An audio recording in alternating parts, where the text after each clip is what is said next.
सच्चा प्यार इससे साबित नहीं होता कि आप कितने लंबे समय से एक साथ हैं। सच्चा प्यार तब पता चलता है जब परिस्थितियां खराब चल रही हो और फिर भी आप एक दूसरे के साथ रहे, एक दूसरे को सपोर्ट करें और जिंदगी में साथ आगे बढ़े। ऐसी ही एक कहानी आज मैं आपको सुनाने जा रही हूँ। आगे बढ़ने से पहले अगर आपने वीडियो को लाइक नहीं किया तो कर लीजिए और चैनल को सब्सक्राइब करना ना भूले ताकि आपको ऐसी ही और कहानियां मिलती रहे। रूबी एक फैशन डिजाइनर थी और नितिन एक कंपनी में सेल्स मैनेजर का काम करता था। रूबी और नितिन एक दूसरे को कॉलेज से जानते थे और एक दूसरे से प्यार करते थे। उनके रिलेशन को लगभग 6 साल हो गए थे और अब रूबी नितिन से शादी करना चाहती थी। पिछले महीने नितिन का प्रमोशन हुआ था, तो इसी कारण उसे दूसरे शहर में शिफ्ट होना पड़ा था। जाने से पहले वो रूबी से मिला था। रूबी बहुत उदास थी कि अब वो दोनों मिल नहीं पाएंगे, लेकिन रूबी ने नितिन को कभी मना नहीं किया जाने से। वो चाहती थी नितिन अपने करियर में आगे बढ़े और यही सोचकर उसने खुशी खुशी नितिन को जाने दिया था। वो दोनों एक दूसरे को रोज फोन करते थे और घंटों बातें करते थे। रूबी उससे उसके नए काम, नई जगह के बारे पूछती रहती कि सब कैसा है उधर, वो समय पर खाना खाता है ना, काम में ध्यान लगता है ना। रूबी उसे उसका सब कुछ पूछती थी। 1 साल अच्छी से बीत गए थे, लेकिन फिर कुछ ऐसा होने लगा कि रूबी बहुत परेशान रहने लगी।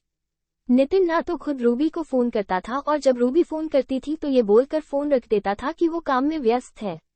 रूबी को समझ नहीं आ रहा था कि नितिन ऐसा क्यों कर रहा है। भले कितना भी काम हो, 5 मिनट तो मुझसे बात कर ही सकता है। 1 महीना ऐसे ही चला गया। फिर रूबी थक कर नितिन को फोन करना छोड़ दी और नितिन तो अब उसे खुद से फोन करता ही नहीं था। कुछ दिन ऐसे ही बीत गए तो रूबी ने खुद फोन किया नितिन को। उसने फोन नहीं उठाया। रूबी ने उसे 4-5 बार फोन किया, फिर भी उसने फोन नहीं उठाया और न ही उसने बाद में खुद रूबी को फोन किया। रूबी बहुत परेशान हो गई। वो सोचने लगी कि सच में नितिन काम में व्यस्त रहता है कि कुछ और बात है। कुछ दिनों बाद रूबी अपने काम से छुट्टी लेकर नितिन को बिना बताए उससे मिलने चली गई। रूबी को नितिन का पूरा पता मालूम था कि वो कहाँ रहता है। रूबी रात के समय नितिन के घर पहुंची थी। उसने देखा कि नितिन के घर पर ताला लगा हुआ था।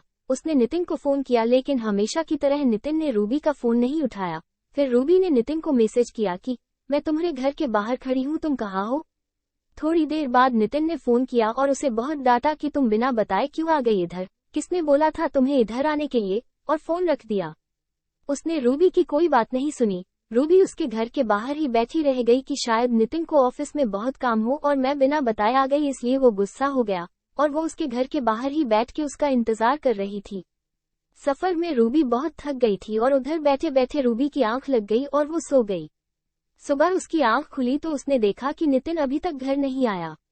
उसने फिर से नितिन को फोन किया। फोन उठाते ही नितिन बोला, क्या है, तुम मुझे बार बार क्यों फोन कर रही हो। रूबी बोली, तुम कहाँ हो, रात भर तुम घर नहीं आए, मैं इधर तुम्हारे घर के बाहर कल रात से तुम्हारा इंतजार कर रही हूँ। नितिन गुस्से में बोला, तुम चली जाओ, मैं नहीं आ सकता। रूबी की आंखों में आंसू आ गए। रूबी बोली, क्यों कर रहे हो ऐसे, मेरी क्या गलती है ये तो बताओ।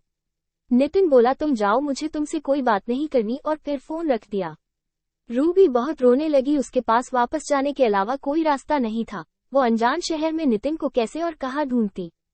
फिर उसने सोचा कि नितिन के पड़ोसियों से एक बार पूछ ले कि नितिन यही रहता है ना कि कहीं और शिफ्ट हो गया है।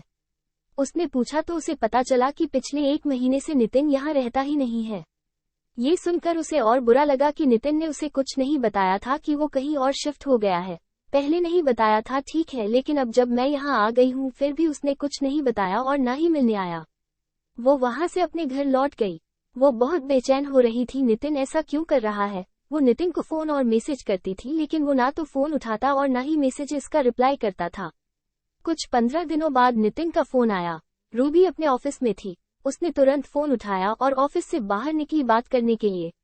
वो पूछने लगी कि नितिन तुम्हें क्या हो गया है, तुम मेरे साथ ऐसा क्यों कर रहे हो, मुझसे कोई गलती हुई है तो मुझे बताओ, लेकिन मुझे ऐसे इग्नोर नहीं करो, मुझसे बात करो।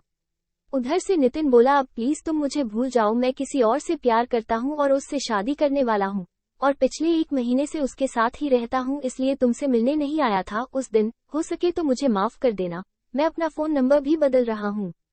इतना बोलकर नितिन ने फोन रख दिया। रूबी ये सब सुनकर तो मानो जैसे उसके पैरों के नीचे से जमीन ही निकल गई। उसका दिल बहुत ही तेजी से धड़कने लगा। वो रोने लगी और सोचने लगी कैसे 6 साल का रिलेशन ऐसे कोई एक झटके में तोड़ सकता है।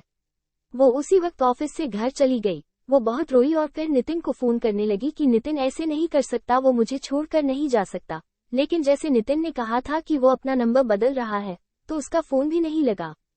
रूबी डिप्रेशन में चली गई थी। वो 15 दिनों तक ऑफिस नहीं गई, उसे रोज ऑफिस से फोन आते थे। आखिर में उसके बॉस ने उसे बोल दिया कि ऐसे ही कुछ दिन और चला तो उसे अपनी नौकरी खोनी पड़ेगी। फिर कुछ दिनों बाद रूबी ऑफिस जाने लगी, लेकिन काम में उसका ध्यान नहीं रहता था। 5 महीने हो गए उस बात को, अब रूबी धीरे संभल रही थी। नितिन ने फिर कभी रूबी को फोन नहीं किया, ना रूबी ने फिर कभी उसे फोन किया। और ऐसे एक प्रेम कहानी का अंत हुआ। क्या सच में वो प्यार था? दोस्तों, आशा करती हूँ आपको कहानी पसंद आए होगी। जाने से पहले हमारे चैनल को सब्सक्राइब करना ना भूलें। धन्यवाद।